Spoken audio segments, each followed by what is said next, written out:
U.S. Treasury Secretary Scott Bessent, billionaire hedge fund manager, publicly said he wants to help architect a new monetary order. And here's the kicker: Bitcoin might just be at the heart of it. So, are we on the verge of a new monetary era with Bitcoin front and center? We had this video come out from Scott Bessent in a recent interview. Let's play that and see what he had to say. There's a new book called King Dollar, a journalist who's followed Treasury for about 40 years. Yeah. And he talks about every time there was a narrative that the U.S. was going to lose reserve currency status, why it's never happened. And because crypto, that seems to be a threat to the dollar, doesn't it? I think it's the opposite. Oh, really? I think stable coins could reinforce dollar supremacy, because with stable coins could end up being one of the largest buyers of U.S. treasuries or T-bills. So all of a sudden, if you are using a stable coin in Nigeria that's backed by the U.S. dollar, you don't actually have to have dollars. It's on your phone. You can transact. So I think there's a very good chance that crypto is actually one of the things that locks in dollar supremacy. And is that why it was crucial that Donald Trump get involved in crypto rather than trying to constrain it like Joe Biden was? Well, I think constrain's too mild a word. I think make it extinct. So this administration's commitment to digital assets, it's innovation, because there's so many other things that happen around digital assets. And also, it's one of those things that it's one of the most important phenomena that's happening in the world, and the U.S. just ignored it. See, now I'm going to make the case, at least make the case, that the idea that we need a new monetary order, I think, is true. And I think that it will be Bitcoin in the end, but there may be a transition period in between. And I think that Scott wants to be kind of at the center of it as well. Where previously they may have done dollars, currencies backed by dollars, backed by gold. I think they're actually going to look at currencies backed by, or just using stable coins backed by treasuries, because they need to create more demand for that, and ultimately backed by Bitcoin to try and get things a little bit under control. I think they're doing a new kind of Bretton Woods move, and I'll make the case for it, Gary. I also have this here. So this was from an interview with Scott Bessent. And again, don't take my word for it. Let's hear what he had to say on the matter. I also felt very strongly that we're in the midst of a great realignment, kind of a Bretton Woods realignment coming in terms of global policy, global trade. There's a lot of what I taught at Yale. I've been studying my whole life. I'd like to be part of it, either on the inside or the out.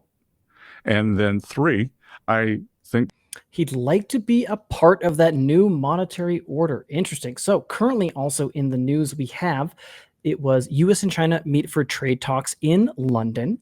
And additionally there we had, of course, Scott Bessent. And I found this wonderful piece from Emil Henry, former U.S. Treasury Assistant Secretary. Scott Bessent's Bretton Woods moment is here. Interesting little find. As Trump's lead negotiator in London this week, Bessent helped establish a tentative framework between the U.S. and China to ease trade tensions. He should now seize the moment to shape a more durable framework that ensures global economic stability secured by long-term American financial preeminence, just as Treasury Secretary Harry White did at Bretton Woods in 1944. The original Bretton Woods system emerged amid tensions and political and economic instability. As World War II ended, leaders sought to avoid the destabilizing currency devaluations, monetary fragmentation, economic nationalism that preceded the war. America's vast gold reserves and industrial scale made it the natural reserve currency. Now, I was speaking with one of the guys at the Bitcoin Policy Institute. I think it's something like, I want to say 40%, but it could be even higher than that. Like a huge swath of Bitcoin, not held by the government, but held by citizens. A lot of Bitcoin currently resides in the US. I believe the majority between any other country currently resides in the US. And we all know that Bitcoin is way better than gold in terms of a backing or just purchasing power asset. So first and foremost, I got even more to make the case, but it seems to me like regardless of what their move might be, that stable coins are at the heart of kind of continuing to have that global dollar demand. But I still think it needs some backing, and treasuries can't necessarily do it. Gary, what are your thoughts, man? I mean, it makes complete sense. You have a lot of people all around the world in many third world countries that don't have easy access to physical dollars. They don't have banks. They can't become banked. And even when, say, people in first world countries, their family members try to send them money back, it has to go through the government. It's at a poor fixed exchange rate where the state takes their cut. So to have people around the world be able to more easily access the dollar, to have a much greater increased demand for the dollar, yeah, sure, that's great for the dollar. It's a temporary band-aid. It's not going to solve the problem of money printer go burr, but for now, it'll help prop it up a little bit. Yeah, I completely agree. I think ultimately, like on this path to hyper Bitcoinization, which I do think is where we're going, right? We're getting away from fiat currencies. You need to have that completely neutral asset that no one can take, no one can confiscate, no one can censor, and everybody will figure it out. They will get there in time. But I do think there's going to be a transitionary period. And I do kind of subscribe to that the Brett Johnson dollar milkshake theory. I think it's very reasonable that we could possibly see gold and Bitcoin and dollar all rising in purchasing power as compared to all the other worse, terrible fiat currencies like the Canadian moose shekel out there. And the nice thing is that in terms of moving from like a paper note into Bitcoin, going from a stable coin into Bitcoin is easier. So I think it does kind of lower that hurdle rate. And particularly things like Aqua Wallet, right? You've got basically your savings and they have stable coins because there is a demand for that in other places of the world where they don't have the ability to necessarily save and they want a better currency in the kind of interim. Having those two side by side, getting people to look at that Bitcoin USD denominator, the truth will be unavoidable as they see Bitcoin's purchasing power continue to grow. And they have easy rails to kind of move in. I do think it actually advances kind of normalizing these things, getting familiar with them, almost like a tech onboarding kind of setup. And I think that, again, that they're looking at a new monetary order and they're going to put this kind of private CBDC stable coins kind of at the heart of it. We recently had Senate passed the Genius Bill, stablecoin bill, giving the industry the first major win, as headlined here, but regulatory framework.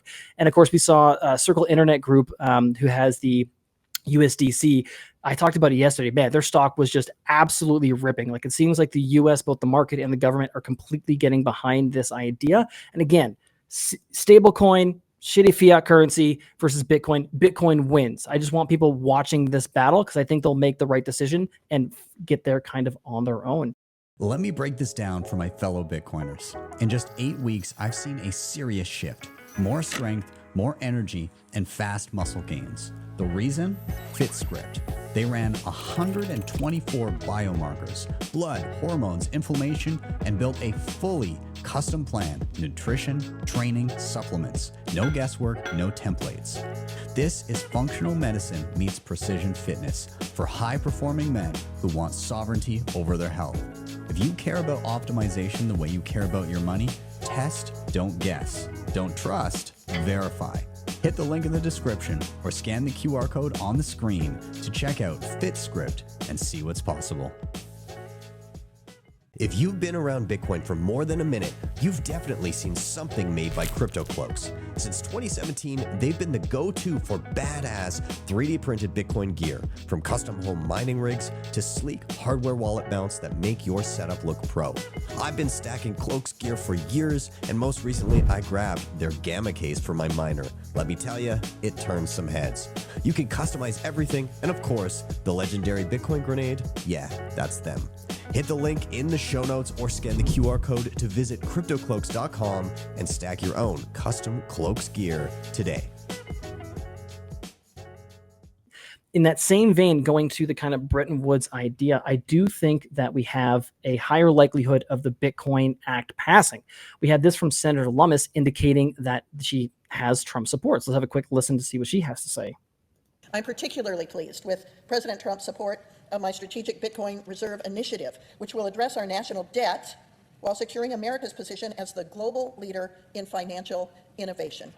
As Bitcoin comes into more usage, its use makes the whole system more secure, more robust, and more capable of serving our needs all over the world. We should be the global leader with this fantastic new ledger-based asset that is in a digital format that is going to be transformative of everyday economy and puts the everyday American, in fact, the everyday worker all over the world, in control of their own money. What a wonderful blessing for hardworking people all over the world to have this great new technology and to have America lead the way in implementing this wonderful, wonderful innovation.